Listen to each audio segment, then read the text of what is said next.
Awesome. And we are live.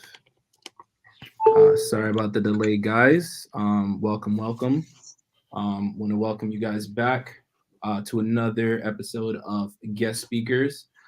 Today, I have a very special guest with me.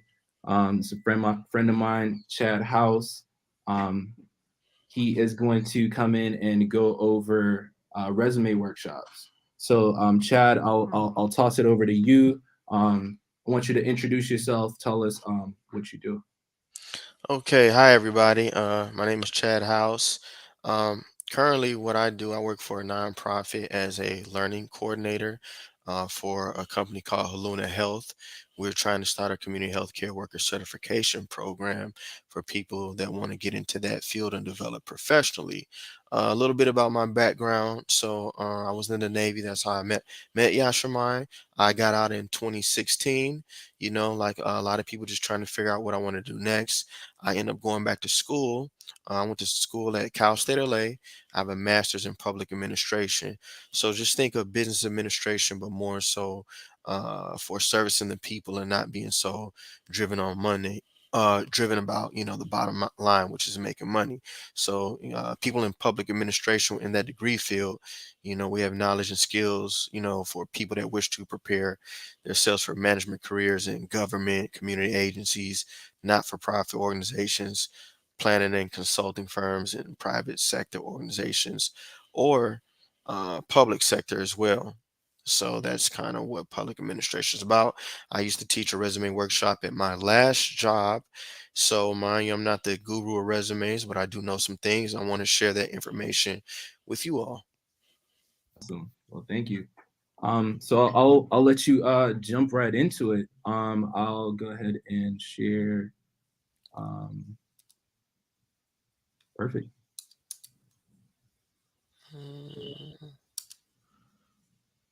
All right, so PowerPoints, we all love those, right? We're gonna kind of get through this. We shouldn't be here more than 30 minutes, so we're gonna blast through this fast. I just want to kind of go over some things for you guys to think about and to give you the knowledge and information so that you can help yourself. So, when we talk about resumes, right? What is a resume? It's a selling point that outlines our skills and experiences so an employer can assess and see, how we can contribute to the workplace, right? And it is pretty much application for an interview. So, I don't know if you guys have heard of this, but the big thing is ATS, which stands for Applicant Tracking System, which basically lets employers scan, hundreds or thousands of resumes, into a database for it to be screened. And what they're looking for is keywords. If a resume does not have keywords, from the job posting that you may look at, then you can pretty much forget getting that job. So what I learned is a lot of times people, have a resume on hand, but that's really null and void unless you have those keywords. So for myself, I don't if I was job hunting, which I'm not right now, I wouldn't even really have a resume until I see that job announcement and see what they're looking for. And then I'm going to create a resume or tailor one that I already had more so for that specific job. There is no one size fits all. And it's very important that we know that. And I also wanted to say this particular PowerPoint, I'm going to send this to Yashimai and let him distribute it to you all. Therefore, you guys can go through this because I have plenty of links embedded in this PowerPoint as well as videos that you can see that will discuss things more thoroughly, and you'll have access to these resources. So we'll get past that last article, but it was about how companies do they use ATS, applicant tracking systems, and they do. But we're going to go through the order, of where your resume goes. First, it's going to get to a screener, right? And they're at that first level. They are typically recruiters who are skilled at finding and evaluating people in their resume. So they look on job boards. Obviously, the big thing now is LinkedIn, other job boards as well. Indeed is a big one. social networks, and they can review 100 resumes or more, maybe to generate 20 candidates, or however, they think, however many they think is right. And so the part two, where you see a screener will review these items to answer critical matchmaking questions, right? Are there gaps in your employment history? If you do have gaps, um, you want to get those out, and you need to be able to articulate what were you doing in the meantime, to show that you were being productive and you weren't, just sitting around watching TV or something like that. So you never want to have big gaps into your employment. Also, you want to, they're looking for, does this person change industries frequently? That's something that stands out. If you're changing jobs a lot, you might want to tailor your resume that it doesn't necessarily show that, because you're basically telling the employer, hey, I'm not going to stick around that long. And that won't even get your foot in the door in many places.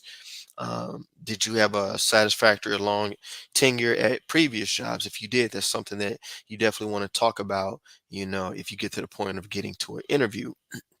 And always think about, does your past experience, does it apply with the current position that you're looking for? That's big. If it doesn't, if you can't relate it, then, uh, you can kind of kiss that job goodbye. And are you experienced enough to satisfy the needs of the job? That's pretty self-explanatory. And do you live in close proximity to the job? So if you're applying for a job, and let's say, if you guys are all in the San Diego area, and this job is in Oakland, if you have somebody that that lives around the area, you might want to use somebody else's address on your resume, because if you show that you're far away, that can also eliminate you from the job too. And obviously, we don't want that. It would be different, if you're applying for a job that's going to let you work remote, then that's something that you don't have to worry about. But if you're going to be commuting back and forth, every day, you want to have your resume should show an address that's in close proximity to wherever it is, or whatever organization you're trying to work at. So the next level is hiring managers. They're pretty. They're very busy. They're often not even going to see your resume until you're approaching for an interview. And mind you, they're not interested in necessarily your resume. They're there. They want to have a conversation, right? Because you're a potential future employee. So be prepared for that conversation. Don't just sit there and read your resume. They can read, they can see that. Be able to articulate yourself. So, do your qualifications match what is reflected in the resume? That's very important. You need to ask yourself that. Are you going to work well with team members? That's a huge one too. Uh, if you struggle, working in groups, that's something that you're going to have to work on, because wherever you work at, I'm pretty sure you're going to have to work with other people. So you want to show that even if it's somebody maybe that you may not personally be fond of, can you get the job done in a respectful and a productive manner? Are you going to be difficult to manage? Are you the type of person that has a rebuttal for everything? That's something, I feel like a lot of companies, they probably wouldn't be too enthusiastic if you're giving them that sort of vibe, in your interview. They like to, many organizations like to hire people that, have that camaraderie, that team aspect, and can take constructive criticism. Do you have good communication skills? I've seen a bunch of resumes in my life, especially since I used to teach a resume workshop.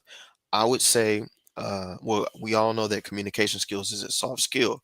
However, many people put that soft skill on their resume. And, I come to find out the same people that's putting that on their resume, they don't even have that skill, or it's not developed. So if you know you're a person that has on your resume that you have great communication skills, you need to work on that if you know that's an Achilles heel, and the only way you're going to get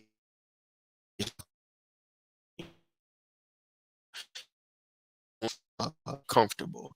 Anything on that resume, you need to be able to back up. Because if you can't, you just putting stuff down there, and if you can't back it up, you lose your credibility, and we don't want that to happen. Also, are you committed to performing top quality work? I am, and that's a question only you know. If you are, you have to see if you can have a portfolio of something that you've done. It is my understanding that a lot of people in this resume workshop are in the tech field with, computers, mainly software, I believe. So if you have any examples of your work and you can show someone that you're interviewing for, be prepared to show it and just make sure that you're quick to the point and concise with whatever you're trying to show them. What do we want? We want a summary in our resume, right? And you want to create one that stands out. And we want to think of it like a movie trailer. We see a movie, pretty much it's there to show us clips of the movie to get us excited about what's to come. And that's how you want your summary to be. You want promises with evidence to support that, and it should be broken down into some key components, which are job skills and tagline, in a small brief concise paragraph, probably 2 to 5 sentences at the most, right? And it's going to give greater details of how you solve their greatest problems. And you want action words to start. I will show you an article, and I will provide you with action verbs. That way you just have some ready to go. It's going to have a title, and you want your industry content and the benefits that you have to offer.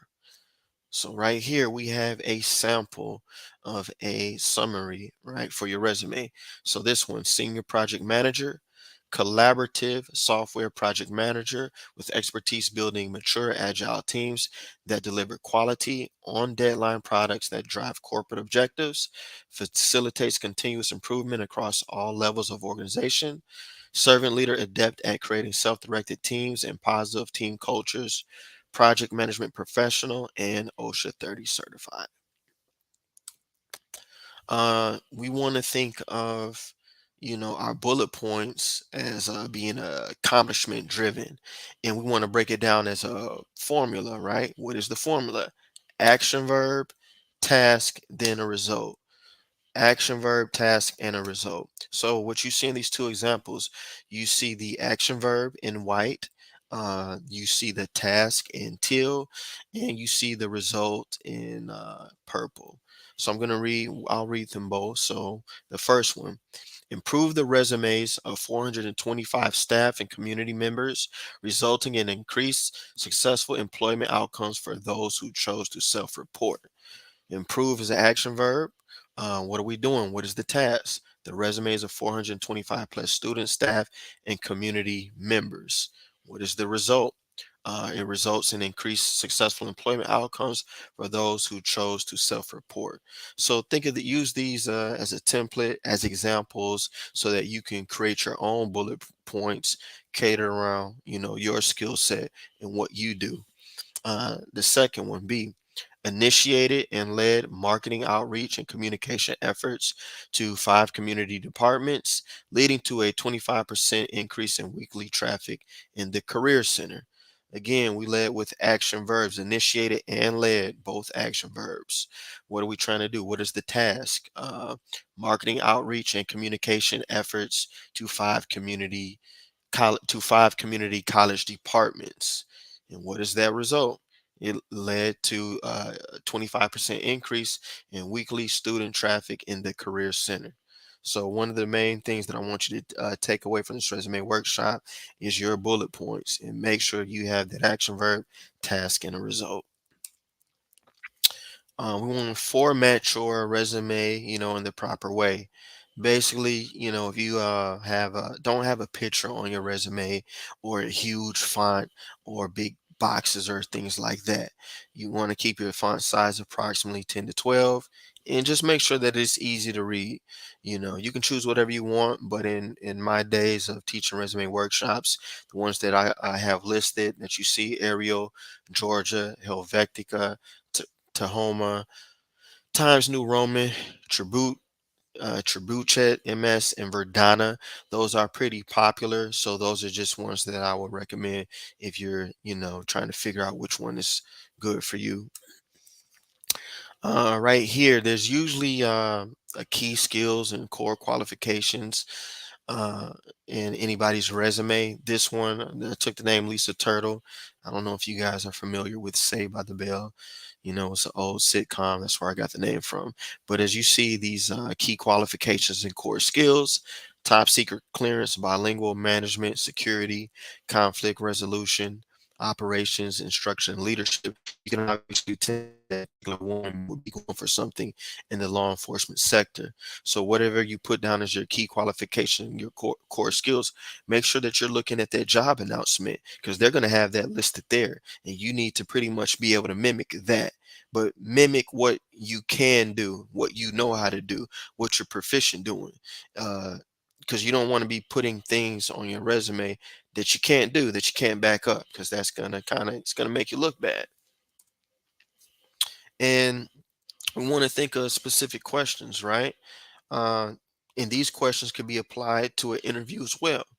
So, wherever you apply, you need to ask yourself, how do you see yourself fitting in their future, right? What is that company about? Is it a company, you might find out a particular position pays a lot of money, but do you really want to be there or work there? How do you feel about their mission, or who they're servicing, their clients or their constituents? What interests you about this position that you're applying for, right? You want to relate that to what this company is doing. What are their goals, their values? Do your research on the company. That's one of the key takeaways from today. Do your research on the company. You'd be surprised what you can find out. Um, you want to think about, hey, I'm attracted to these things you are doing and here, and this is why I'm attracted to these things. What excites you about a particular company, right? What contributions to the company in ways which support where they're going? What are you bringing? Why are you a good fit for this position? You want to be able to talk about your past positions and how they specifically and directly relate to what you plan on doing, how it relates to that job, things that you've done, that are related to the kinds of things they are looking for. Why are you applying for this position? What are their core values? So I think it's very important that you find out what that mission is, what the mission statement is, and do the company's values, are they aligned with your values? Sometimes you might realize, yeah, it pays a lot of money, but as you learn about a particular company or see reviews, you might say, hey, their values don't align with mine. Might not be the best company to apply with in the first place. So that's something that you want to think about. So definitely do your research on these on values of a company, right? You want to be able to walk an employer through your resume. Start with your education and skills, and you don't want to just sit there and don't read the resume, right? But you want to be brief, concise, and to the point. Why do you want to work here? Same thing as before. What is their mission? Align yourself with where the company is going, and why are you the best person for that job? Employer wants to hear that you understand them. I'm very good at X, Y, and Z, and here's why I'm very good at that. You know, think about what are their plans at that company? What are their problems? So you almost want to be able to, forecast where you see them going, and that'll help you answer these questions better. Where do you see yourself in 5 years? Hopefully, you see yourself aligned with that particular company. Most people don't want to invest time hiring someone that only plans to be there for a year or less, right? What direction are they going in? So you just want to be able to concisely tell that journey about yourself, your career, regardless of what industry you're in. And if you have a gap in your resume, right? What were you doing to better yourself in the meantime? Were you volunteering? Were you picking up a certification or a particular type of skill? You need to be able to articulate that both verbally and in your resume as well. What motivates you. You want to be enthusiastic when you're dealing with that hiring manager. So I got some articles. I'm just gonna show you the titles of them. So after this workshop, no one will be able to say that, hey, well, where are these action verbs that you talked about? As you see, the first one says 195 action verbs to make your resume stand out. So that's one we'll briefly look at that. How to use action verbs to make your resume stand out. We have some resume objectives with 70 examples and tips. Avoid the top 10 resume mistakes. We'll definitely go through this one. Why should I hire you? I really like that article. How to get your resume through the applicant tracking system. 10 tips to get your resume past the ATS. We have information and articles for people who are interested in creating a federal resume, which is different. So it lets you know the different resume mistakes and what to avoid and how to craft that. Um, we got 19 action verbs. LinkedIn, that's a big one. I always tell people if you're not LinkedIn, then you're linked out. So 20 steps to a better LinkedIn profile in 2022. We'll take a brief look at that. I got another LinkedIn article that came from Harvard.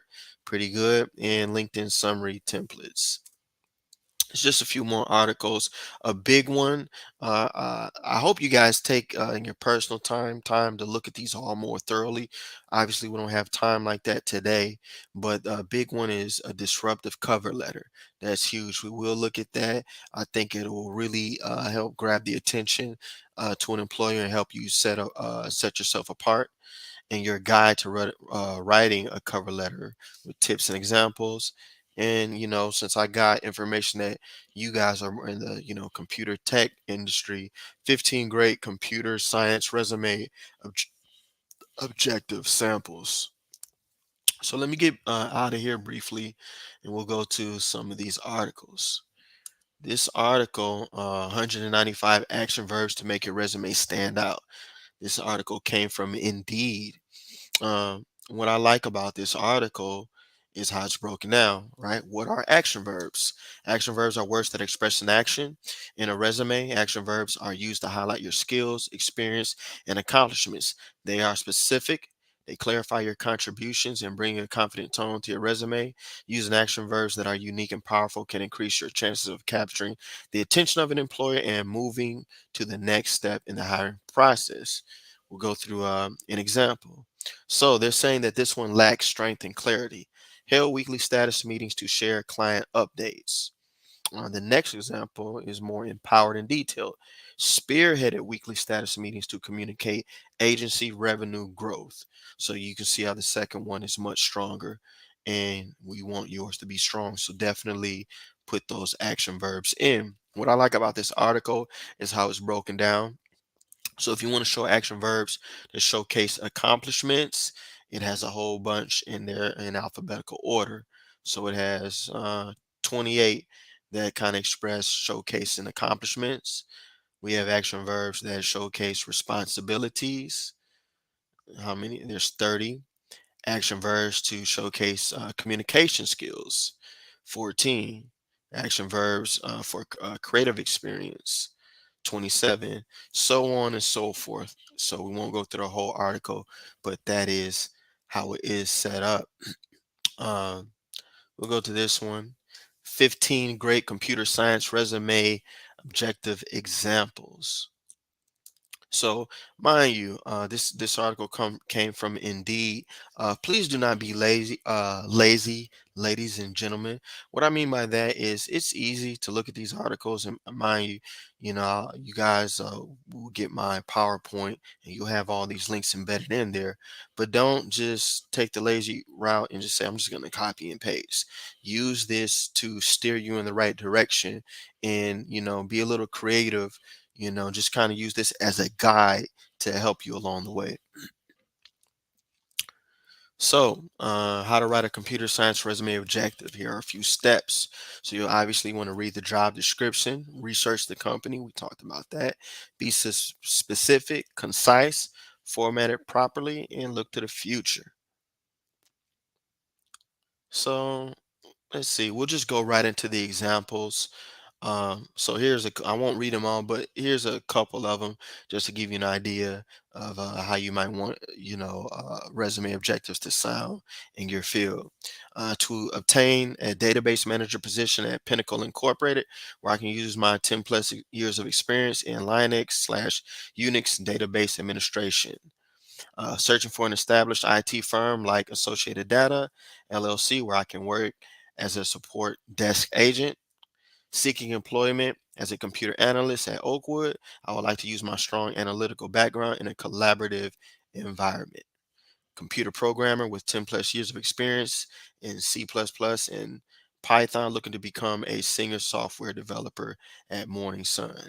So we won't go through all of them, but I just want to let you know that these examples are here in this particular article, and it is embedded in my PowerPoint. So here's another one that how do I talked about that letter?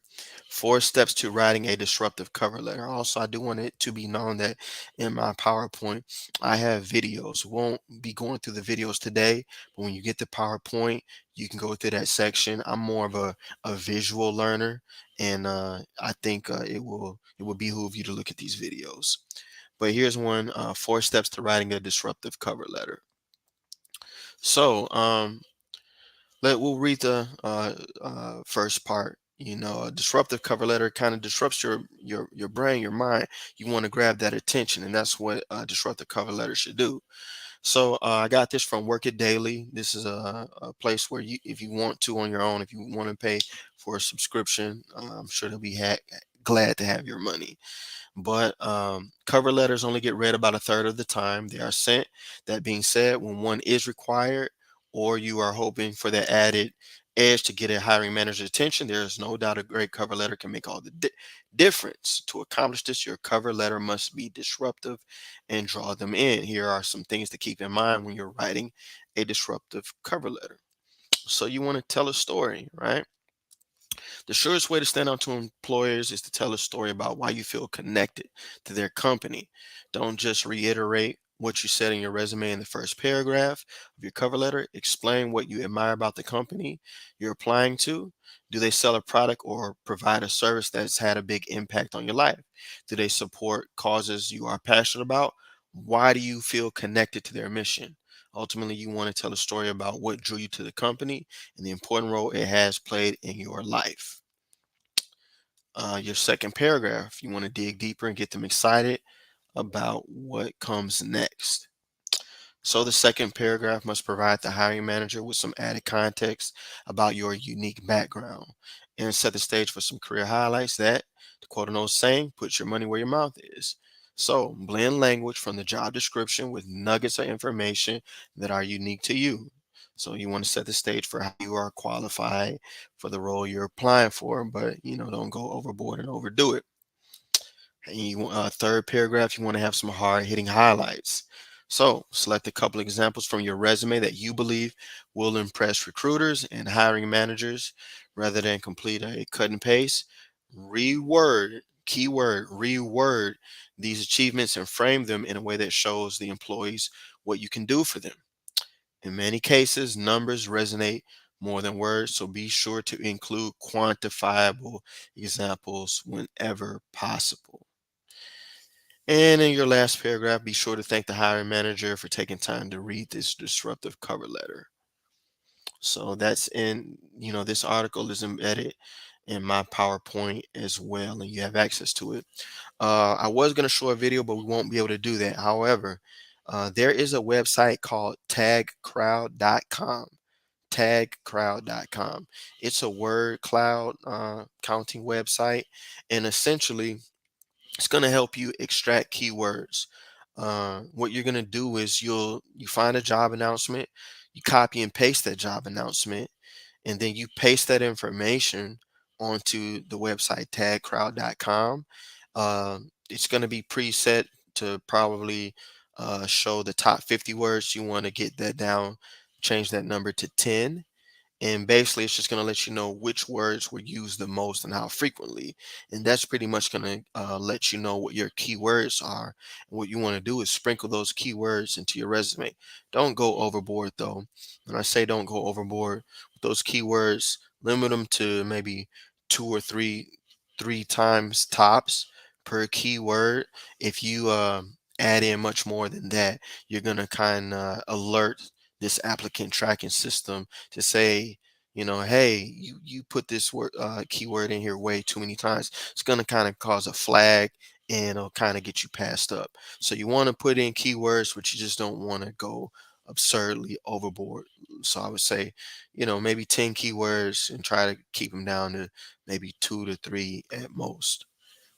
And the name of the website is called tagcrowd.com. And the video I have a video in my PowerPoint that walks you through it and shows you specifically how to use it and take advantage of it. And it's free. You don't have to pay a subscription or anything like that. Another one. We live in a digital world, in the digital age. So LinkedIn is just as important as your resume, right? So here's a article that I used to teach in my resume workshop that I currently have: 20 steps to a better LinkedIn profile in 2022. We're just going to read the main points from the article, and I advise you to read this in totality on your own, as it will help you. You want to choose the right profile picture for your LinkedIn. That's very big, right? It's your calling card. It's your money maker, right? So you want to showcase that obviously in a professional way. Adding a background photo. I'm on LinkedIn a lot. A lot of people don't have background photos, but if you do, it will really bring some life to your page, and that's what you want to do, especially if you're in the market for looking for a job. And I can also send you I'll send it to Yashimai, a link to give you different backgrounds to pick from. And you want to make your headline more than just the job title, right? There's no rule that says the description at the top of your profile page has to be just the job title. Use the headline field to say a bit more about how you see your role, why you do what you do. And you want to turn your summary into your story. That's going to take some time. What I did is I went back to my school website at Cal State LA. I looked up the academic program, about the things that they were trying to teach me, things that I learned, and kind of merged that language in my summary, in my about me section. So do the same. Go to wherever you went to school. You use the language that you know that are is key in your industry, and kind of articulate that into your summary.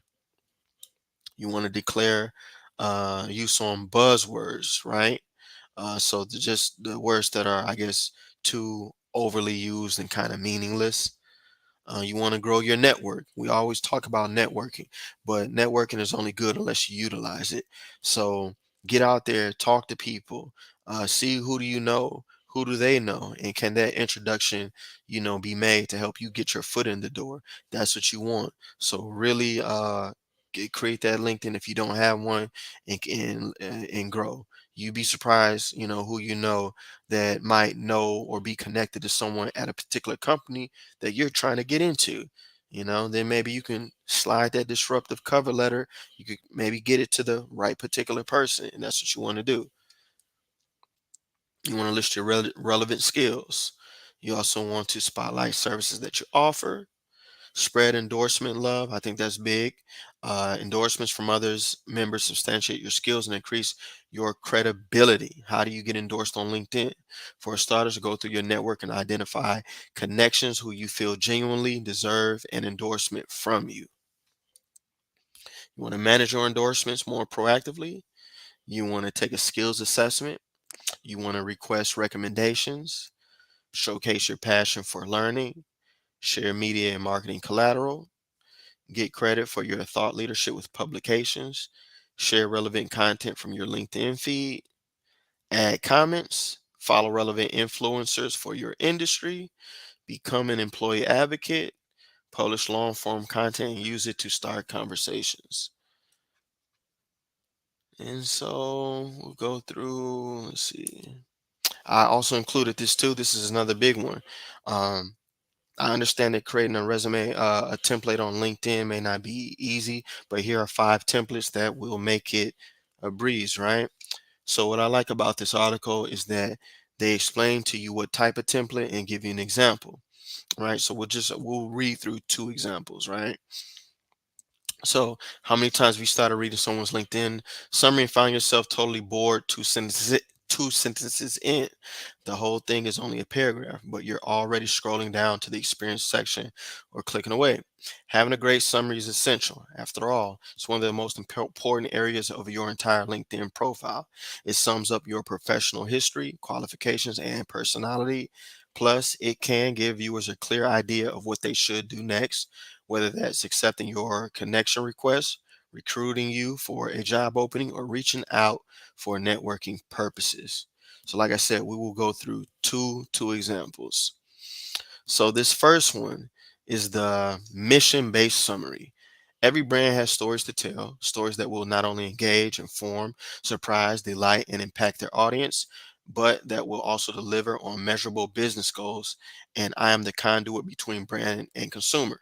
I help clients find the subject and medium that best fits their unique identity, and then I produce high quality content that meets their objectives. Currently, I am a content strategist at Alliance Media, where I've collaborated with companies such as Tiffany and Co., Burger King, and Netflix. My specialties include digital media, consumer behavior, brand awareness, and omni-channel marketing campaigns. So, the mission-based summary opens with a broad description of what you do, then gets more and more specific. This is a great choice if you're using LinkedIn to engage with a variety of people. After all, someone who's unfamiliar with the field is probably hazy on what content strategy means, but everyone understands telling stories for brands. It also shows that you get the bigger picture. You understand why your job encompasses more than your daily to-do list. And as you can see, you don't have to be increasing literacy rates in third world countries or building prosthetics with near natural motor capability to be contributing something valuable to the world. So we'll go through one more example. This is the personality summary. When I was 21, I climbed Mount Everest, not metaphorically. I literally climbed the highest mountain on earth. While I was hiking, I thought about quitting approximately 5,000 times, and that's a low ball estimate. But despite the high winds, low altitude, mental and physical fatigue, and trail mix overdose, I kept going. I'm that person. Once I say I'll do something, it will happen. Now, I put that perseverance to work as a senior account manager for Polar. I don't have to climb any mountains, but I do have to move them. I'm well versed in negotiations, planning and development, relationship management, operations and logistics, coordination and scheduling. If you're interested in grabbing coffee and talking shop, or to hear how I almost fell off the mountain at 27,000 feet, please send an email my way. So, if you're looking to hook people in, begin with an anecdote that demonstrates one or two key personality traits. Because this type of summary focuses more on soft skills than on hard skills, it's ideal for two types of users: the networkers and the less experienced. If you're using LinkedIn primarily to meet new people rather than get a job, this makes you seem like an interesting person to know. You'll likely see an increase in the number of connections you make, as well as the number of people who accept your coffee invites. And it's also great if you're still a student or relatively new to the professional world. Instead of being confined to a short 2 or 3 sentence bio explaining what limited experience you have, you can flesh out your character traits to help people learn more about you. So those were just two examples. This article has the short and sweet summary, the blended summary, and the accomplishment summary, and all of them give you an example as well as explain what they are. So please use these as a blueprint in crafting your own. Mind you, I have one. It took me a while. It's not something that's going to happen overnight. It is going to take time, but these little things, just the little things that you do that you want to help you stand out. Let's see. We'll get back to it. I get asked this question a lot too. Uh, how to send your resume as a PDF or a Word document. Send it the way that they ask for it. If they want it as a Word document, you send it as a Word. If they want it as a PDF, send it as a PDF. If it doesn't tell you either or, my recommendation would do to send it as a PDF. And so remember that website called tagcrowd.com. And I want to get to one of these other articles. One moment. Let's see. Here it is. I got the mind you, I'm a veteran, so don't be worried that you feel like, hey, I'm not a veteran. This doesn't apply to me. The information does apply to you. This particular article was really good at representing quantifying things and showing what you contribute. And I want to get your mind to think about that as you're crafting your resume. So we're going to read through this article, okay? And I think you'll see where I'm coming from.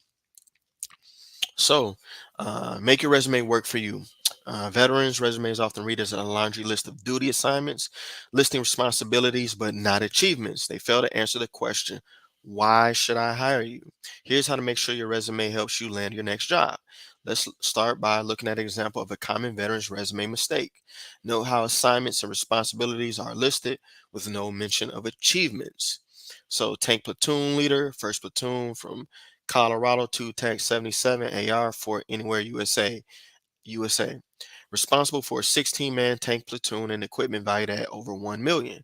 Responsible for overseeing maintenance of all platoon equipment, including 4 M1A2 Abrams tanks and related equipment. Additionally assigned as arms room officer responsible for the security and maintenance of all weapons and sensitive equipment assigned to the company. Responsible for planning and leading gunnery and maneuver training for the platoon. The above section looks like a fairly standard resume for a junior officer in the Army, but notice how it only tells what our fearless platoon leader was supposed to do.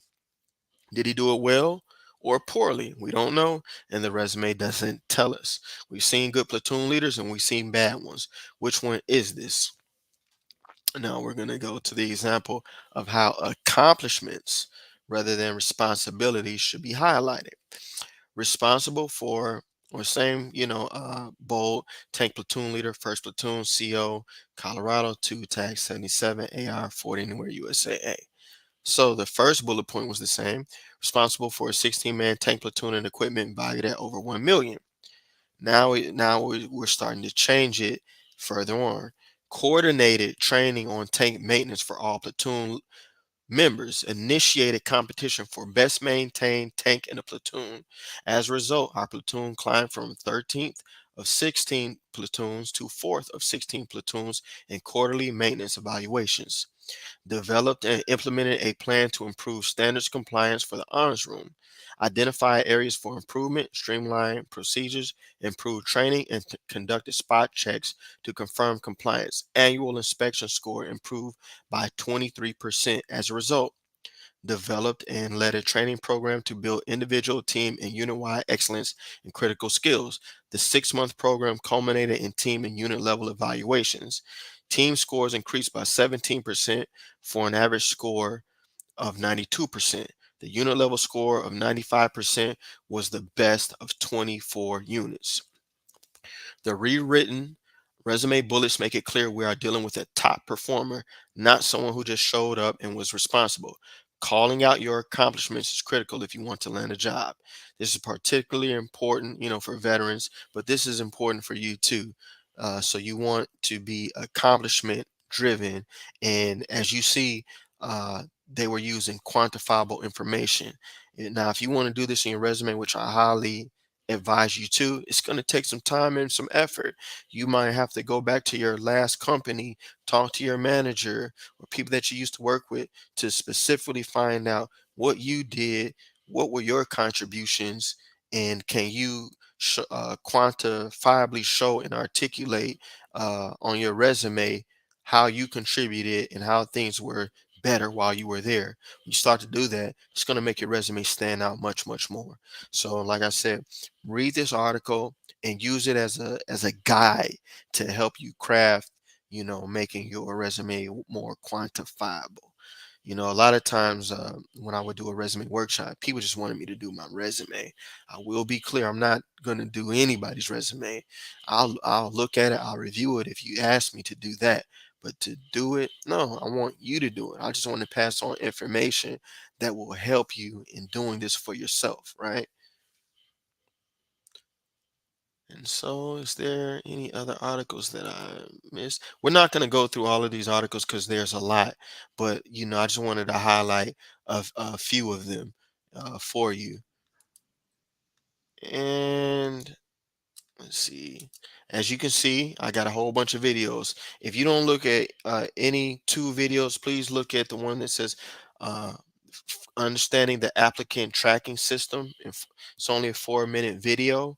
and also the one that says finding keywords in job descriptions, 3 minutes. Also, how to write a cover letter that recruiters will love, and how to apply for a job online and get a interview. So those would be the main ones I would say that you should look at on your own. Uh, but look at them all. Take your time. All the information is there.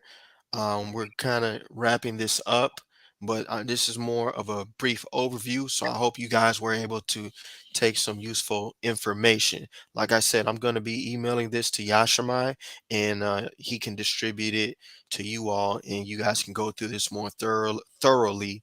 Take your time and start crafting a resume. There is no one size fits all resume, so please keep that in mind. Tailor your resume to the job that you are going for. Yeah. There's a couple really great things that you said, Chad, that I really like. But it seems like the overall theme is that you pretty much have to be creative, right? You have to be really creative. One is having that disruptive cover letter.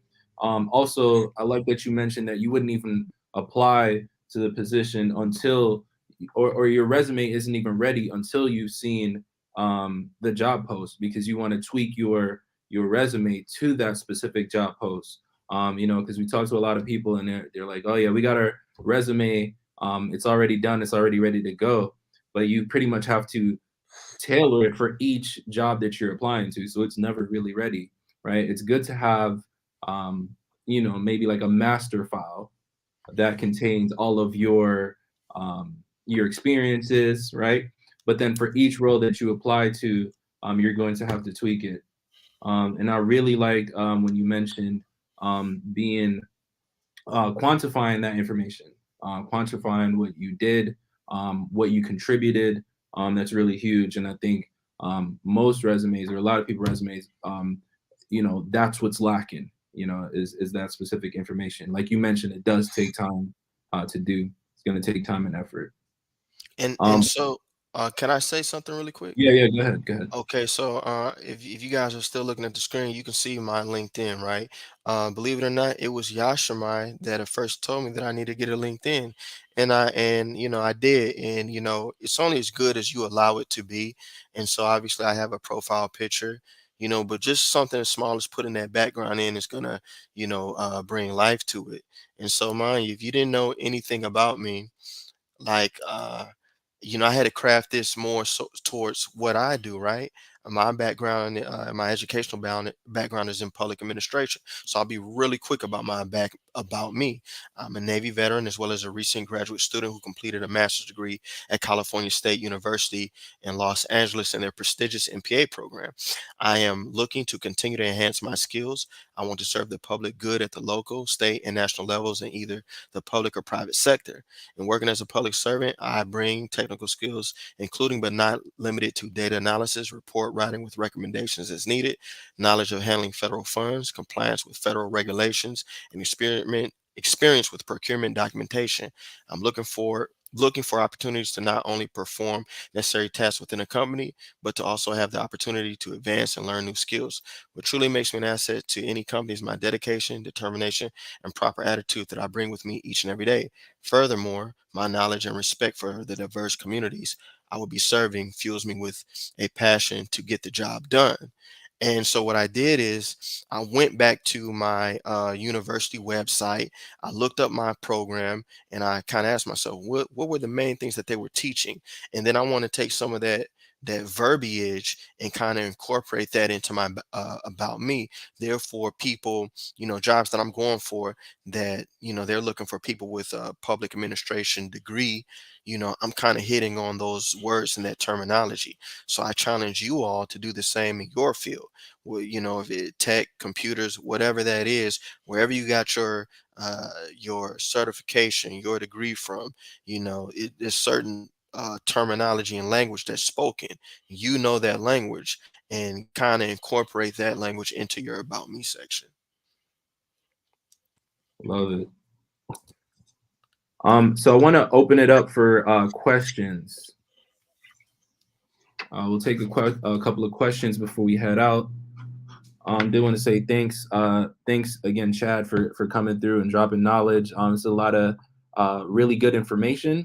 And to everyone out there, I will include the link to the slideshow in the comment section on LinkedIn, so you guys can just jump in, watch all the videos, read all the articles, and then update your resume, update your LinkedIn to increase your chances of getting that position.